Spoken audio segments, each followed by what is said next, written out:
And live. Hey everyone, I am Ryan Raymond, and tonight I wanted to let you guys know I am here with Robert Perry. He is running for Congress in Kentucky's 2nd Congressional District, and he has been doing a lot to spread the word of other candidates in the race and just spread the word of the Libertarian Party. So I just wanted to introduce him to you guys. And Robert, why don't you kick things off and tell us, how you got involved in the Libertarian Party and why you decided to run? Great. Well, first of all, thanks for having me on. I don't know if you've been watching my show or not, but I've been doing a similar thing. I've not watched you, so I don't know where you are with this. But you're number two. I'm number two. Yep. Yeah. So. I am number two. That's not going to be a good chant. Really, my path to being a libertarian's a really strange one. I'm not going to give everybody all of just because it's kind of dull. But I'm a geek. I learned to code when I was 10. I went to college. I learned macroeconomics and just fell in love with it. I did undergraduate research in quantum mechanics, and it sounds like I'm jumping around, but along the way, I learned a lot about small rules being distributed, and complex behaviors emerging from those. And that touches evolution, economics, all sorts of fields. And in some ways, I even saw it in my quantum research. So I sort of had in my head going forward, that was early 90s. I had in my head going forward, these ideas. And as I was starting to pay a little more attention to government, I'm like, they should do things like this. They should do things like this. And, I was realizing all these things they're doing wrong. And then in 2000, there was just no one for me to vote for because there was this Al Gore guy, and there was this baby Bush. And I'm like, yeah, neither of these guys are going to work for me. And I hear them on stage, and they're the same person, more or less. I mean, Gore was more of an intellectual. I kind of associated with him more, just like in the way he spoke, the way he acted. But yeah, it's not like I was going to vote for him. But they were the same person. And then I was watching C-SPAN, and I saw this third-party debate, and I'm like, all three of these guys are more like me. And this one guy, he's a Libra what? And, I went Googling that later. I'm like, Libertarian. And, I took the little Nolan survey, the little diamond poll. And, it put me right there on the very tip top. And I'm like, yeah, I'm one of these people. So it's not like I decided to get involved with libertarianism. It's more like I was trying to get involved and discovered there's libertarians. I gotcha. So you're kind of looking for a home, and you landed here. I think that's similar to me. I felt like I had to vote for a conservative nature, and in 2008, right after the election, I just saddenly discovered libertarianism and kind of dove in then. And I think one of the things that is really important for everyone to understand is we may not be able to come in and change things right away, but speaking a message of liberty can change the whole conversation in Congress, and especially even if we have a small minority. So what are some of your goals with your campaign? Goals with the campaign, or goals? Well, I'll do goals with the campaign. All in all, there. All in all, yeah. The way I got in to begin with is in 2018. I just I went to research who to vote for the night before, and it's kind of 2000 all over again. It's in terms of my congressional district, I didn't have anybody to vote for. And it's not like anybody seemed like the Antichrist or anything. It's I'm not one of those. It's like not close enough, no. So I was angry for maybe, I don't know, fraction of a second, quarter of a second, half second, because I knew we had ballot access, because I'd worked with David Patterson in 2014, getting him on the ballot. David Patterson got 44,000 votes, and I'm like, to me, that's awesome because 44,000 people leave the poll a little happier. To me, that's a beautiful thing. They feel good. They feel good Yeah. afterwards. Yeah, and I've talked to David about that a lot, and to David, it's like one of the highlights of his life is getting to give people that. And so about as quick as I realized I was frustrated that none of my libertarian brothers or sisters had given me that, even though they had valid access, I instantly realized, well, I didn't either, right? So as soon as it's like, oh, hell, I'm running for Congress. Okay, so you looked at it as you're running to give the voice and help spread the message is your main goal here. It is kind of what I would think. Sounds like you're shooting for. Yeah, but once you start there and you're telling your very Republican client about it, hey man, I need to spin off this project like mid-March because I'm gonna go out and do this thing, and he gets so excited. Oh, that's fun though. And you're like, dude, you funded one of Trump's inaugural balls. It's crazy. I think so many people were just frustrated with everything, and they viewed Trump as the way of change. But really, he was one of the ones funding all of it all along. So I think there's a frustration level that could be reaching, a realization in the whole country. And so I get that from both sides. I mean, the lady who does so much of my graphics, she's not a solid D, but she's pretty liberal. But she's not a libertarian. There's a lot of people out there who are very, very frustrated because nothing's getting done except these two people or two groups of people just screaming at each other, acting like they're the total evil in the world. Unless it comes to spending more of our money. Oh, well, yeah, sure. That we agree with. But you got to understand there's a lot of common ground there because you get to give your constituents the brown cow they wanted, and I get to give my constituents the white cow they wanted, and everybody has their sacred cows and everybody's happy. Yep. Right?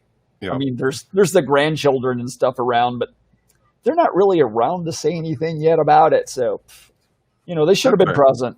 They should have been present. So there's a question in the chat here, actually. Someone asked, what would you suggest to get the word out about the Libertarian Party? Like, what actions do you think everyone watching this can take to help get the word out? Well, first thing is what I'm actually doing.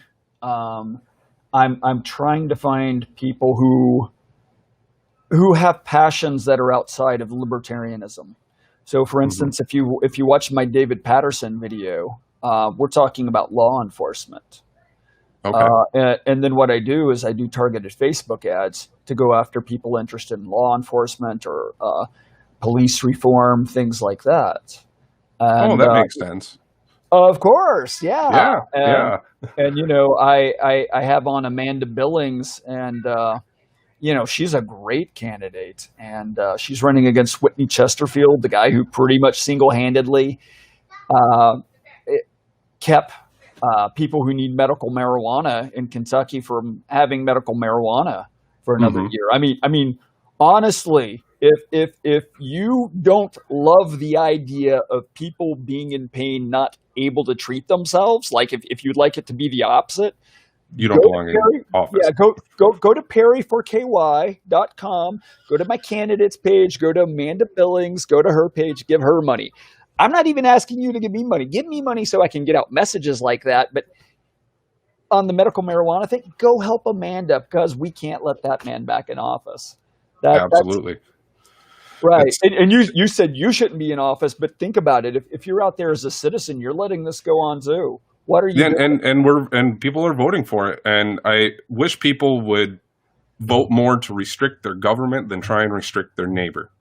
I think is something that's really important for people to keep in mind. And Amanda's like not like a pothead. And just to be clear, I've never even tried marijuana. I'm not promoting this because I want to go get high. I'm promoting this because I remember when my sister's oncologist was telling my parents that, he can give her this, this, and this, but he knew we were from Kentucky. So if they happen to know someone and, nobody would notice it being snuck in the hospital, that would be completely cool. And Yep. it's like, that's tragic. And then I watched another friend of mine struggling with neuropathy. So if you don't know what neuropathy is, it just literally means nerve death. So most people know when you're talking chemo, you're literally talking about poison. The trick is you're using a poison that hopefully poisons the cancer a little faster than the rest of the person. Well, sometimes the chemo poisons the nerves, the little nerves, like in your fingers and in your toes, and pretty soon you have a 50-year-old, 55-year-old actually software engineer who can't even feel if his phone or his wallet is in his pocket. The skin peeling off his hands, skin peeling off his feet, and he goes to his doctor. They're trained to manage this, and the doctor gives him, now, here's the drug, and it's not legal here, but there's a lot of us who strongly believe that this drug, in conjunction with cannabis, helps the restoration of the nerves better. And that should be a decision for doctors to make. Why? I don't understand why people think that the government should regulate that medical decision between a doctor and a person. And my friend, I watched my friend do this, and he had a little kitchen scale, and it was a lot stronger than he had when he was a teen. The technology of cannabis growth progressed, I guess. But, he had some organic tobacco, and he had a little roller, but he would measure it out. He had timer set on his iPhone, because this man, it wasn't like he had a timer set on his iPhone going, yippee, can I go get high again? He had a timer set on his phone because he was absolutely desperate to get feelings back in his hands. And you're out just there to make sure he wouldn't miss a dose. Right. Yeah. So I understand people who are now. I'm legalize it in general, and that's a different conversation. That's a conversation I'm passionate about too. But I mean, really, if you're out there voting to keep medicine from people, stop and think about what you're doing, or at least go meet some of these people before you continue doing this. This is criminal. So we have conversations. I actually remember your original question. Isn't that amazing, folks? So, how do we get out word? We have conversations like that. You go talk to people. This is something Spike's been preaching about. He was on my show. I think he calls it empathetic communication. So go talk to someone. Listen to their problem. Express that you empathize with them. That's a really important step. It does two things. Number one, it's a check that you heard them correctly. There's always a chance you didn't hear them correctly. It's like, man, that's really horrible that you can't smell pizza anymore. And they're like, no, I said I can't feel my wallet anymore. Oh, wow, that's pretty gross mishearing on my part. The heck was I thinking? But the other thing is, when you actually understand their problem, you realize, well, oh my gosh, you can't work. Like, you can't hold your job then. Well, how are you paying can you pay your insurance premiums? You start digging in and feeling their pain, and they realize you care. Now, so not only do they realize your care, and not only have you confirmed you understand the problem, but once you've confirmed you understand the problem, then you can at least start applying your principles to their problem. And it's doing these things as individuals and then connecting them back to our principles. This is how we get out the message. We have to cut it. And I'm a huge Hayek fan. I mean, I can F.A. Hayek at you all night. it's, That's it's not good going though. to change anything. It's good. Libertarians know very well how to speak within our group, and you make a great point. We have to go outside of our big tent and start visiting other people and talking to them about the problems that they have and how we believe our solutions can solve that for them. Right. So what you're doing, go to a protest rally, go to a BLM rally. Talk to some of the people there, and a lot of the people there, they're not even exactly talking about Black Lives Matter. One of the ladies I met there was like Moms for Responsible Gun Laws or something like that, and I'm like, yes, I went and talked to her. And I ended up taking their group photo for them.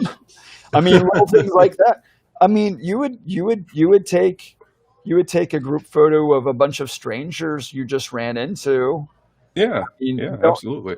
Don't let the fact that they're wearing a shirt that kind of concerns you about, are they trying to take people's right to defend themselves away? Don't let that keep you from taking their photo and talking to them. If we never have a conversation, it'll always be shouting from both sides across a moat. We got to start building some bridges, and I think there's a lot of things wrong on that. Sorry, I think there's so many opportunities. So someone in here just asked about police reform, and I think that right now in this country, the libertarian beliefs on that are starting to become more mainstream, and I think we have an opportunity to really try and have conversations about the standpoint of demilitarizing the police and what that means in a greater context. If you could advocate for any police reform policies, what sort of things are on your mind, top of your list right now? Well, the things that you hear so often that are on the top of the list are absolutely right, like ending qualified immunity. And by the way, everybody's talking about that for law enforcement, but it should just be gone from the executive branch in general. I mean, if you have a police commissioner telling law enforcement to do something, then the police commissioner shouldn't be protected by qualified immunity either. Or for that matter, why the mayor? Why the city council? I mean, if they're doing things that infringe on your fundamental rights, why should it only be the tip of the spear that's accountable for, spearing you? That the whole shaft of the spear is responsible. All of city council is responsible. Sue them all. And qualified immunity applies to them too, so that's got to go. They're in charge of. It's a question of where the buck stops, and we should allow that to be decided in a court.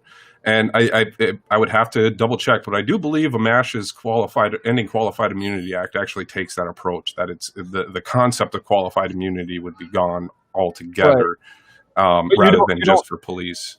You don't hear it, and I think that would be really, really easy to be watered down. But so there's a bunch of things like that, the real popular things. I'm not going to do a 5-minute rant like I obviously do on everything on each and every one of them, because we would be here until I got to get in the car. But I think ultimately we gotta go to the impetus of this. We got to go from whence it all came. We got to go to victimless crimes. Victimless crimes is where this comes from, because every little law, every little thing you try to inflict on your neighbor, and you don't want to do it personally because they're your neighbor, but what you do instead is you vote for it. You vote for that to be inflicted on your neighbor. That's how you express your intolerance. And it's kind of like you wouldn't go knock on your neighbor's door to say this, but you'll elect a politician that will mandate it to them, and that's a problem. Right, man. Whatever you want to do, whatever you want to smoke and put in your body, that's completely between you and this guy I'm voting to shut you down and throw you in a cage. No, that's not okay. We need to stop hiding behind the idea that it's the government. It's us. We're electing them. So that this conflict between police and it's not just communities of color. I mean, quite quite frankly, it's wherever police can safely abuse their authority. And it's not even police. It's just where anyone in authority can safely abuse their authority because it's the group of people who's less empathized with. It's like, it's Native Americans. What kind of platform do they have to come after me? I'm the mayor. Or it's black teens. What kind of platform do they have to come after me? I'm the mayor. Or, nobody likes the Hispanics anyway. They can't come after me. I'm the mayor. It's no. We need to stop all of it at all levels. It's not just the weapon. Don't take the protection away from the weapon that's used by the government to enforce their laws. Take it away from the whole spear is what you're projecting. That's but it's us that's putting the mayor there. So it's not even just the mayor. We the people are abusing our authority when we tell people, they can't smoke or they can't engage in the oldest profession. It's called the oldest profession for a reason. I forget what that reason is, but it's called the oldest profession because it's been around a really long time. Did you really think you could pass some laws and abolish it from this earth and it will be no more? And all that does, and I know people will bring up concerns about like human trafficking and that, but if you look at it, a lot of those situations are put in a black market because it's illegal. So then you can't, there's lack of accountability. If I can go to a business that I can go to the owner and hold them accountable for when they perform shady business practices, it's not the same as going into a black market where you have no way to hold them accountable. Right. So, we have human. Now, you're going to have human trafficking of things I'm not okay with. I am a consent person. I'm an age of consent person. Yes. Trafficking minors is never going to be okay with me. I think the rape and slavery part of that definitely defines a victim, and it needs to be stopped at all costs. That's a victim.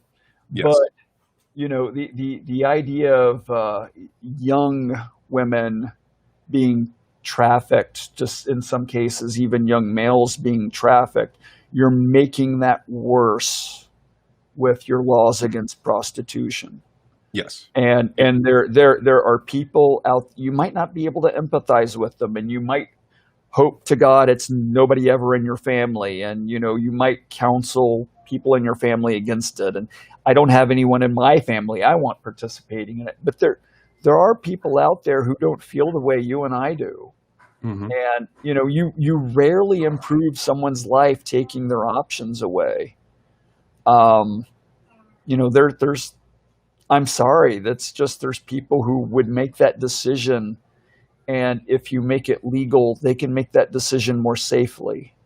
Absolutely. And they can get better protections from law enforcement because it still has to be a discussion of consent.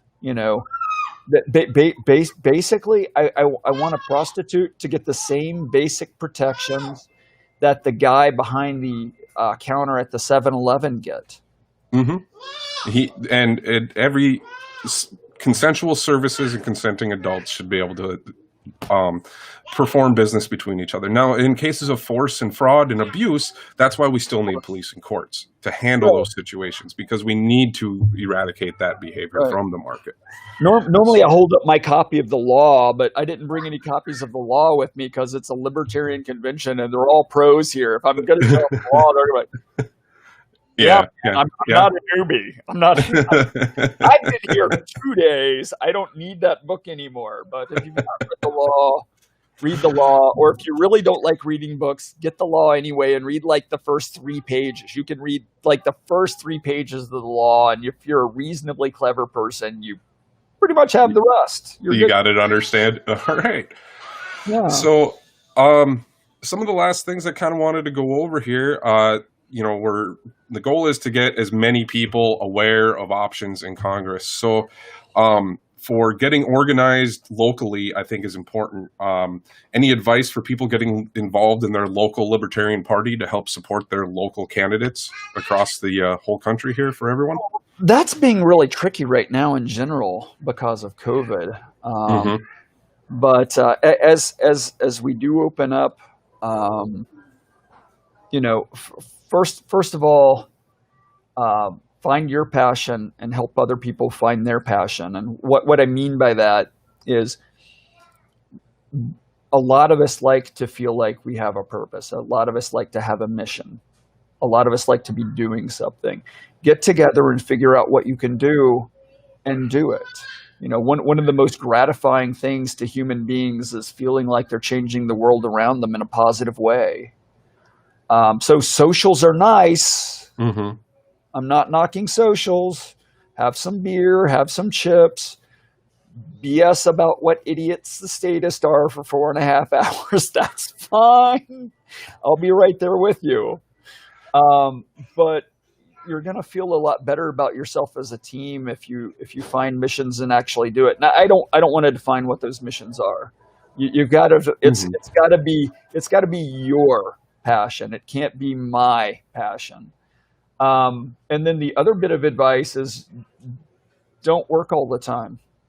And don't hide in your closet. Don't be a closet libertarian. If you've been a libertarian for 20 years, you're at home watching this, and you're like, yeah, I agree with that guy, and you never leave your house and hang out with other libertarians, you simply don't know what you're missing. And I know, because I was one of those a long time. And the more of us you talk to, the more diverse and exciting the whole movement is what I find. Right. Yeah, absolutely. Absolutely. You get with other libertarians, it's a whole different world. It's a lot of fun, and you get really, really excited about, what if more people were like this? What if we had communities like this? What if we had states like this? What if we had a country like this? Yep. And we had an accident today at the conference. To my understanding, this lady broke her ankle. Oh wow! I hadn't heard about this yet. Yeah, there were calls for medic, and the thing I had to do as a responsible libertarian was press myself against a table and get the heck out of the way from all the medics in the room rushing to help. But yeah, they were there, and people were gathered around, and what do you need? What can I get? Do you need me to space? Okay, I'll back off. And the community was there and volunteered to go help. Yeah, overwhelmingly. And you don't get the dispassionate, on the other side of the street, what happened to her? I don't know. Don't look. And it's just, yeah. Everybody was very concerned. Well, that's good. That's great. So, well, I know you have to get on the road to get back from Florida back up to Kentucky, so I'm not going to keep you much longer here. And for everyone watching at home, make sure you go to Perry for Kentucky or perryforky.com and go follow his Facebook page. He does some amazing interviews with candidates and talks with people from all walks of life on his Facebook page. So make sure you check that out. And we'll be doing more of these. If any candidates are interested in getting on the show, drop a comment, shoot the page a message, and we'll work it out. So anything else you want to add before we go? Yeah. Closing remarks. Nothing's locked in yet, but I've thinking I might have some really, really epic interviews the next couple or 3 weeks. I don't know. We gotta wait on the timing. Some stuff's getting scheduled, but yeah, stay tuned. Exciting. I look forward thanks to for it. having me, Ryan. I'm glad you're doing this. Do more of this. There can be too many of us, but we need more people, and I want to have you on my show too sometime. Yeah, sure. Happy to do it. Lots to talk about. So. All right. Thank you, guys. Thank you, everyone. Make sure you share this video, like it. This is on YouTube, Twitter, and Facebook. So make sure you watch it on any platform. What's that? Like, share, comment. The comments. Like, share, comment. Yes.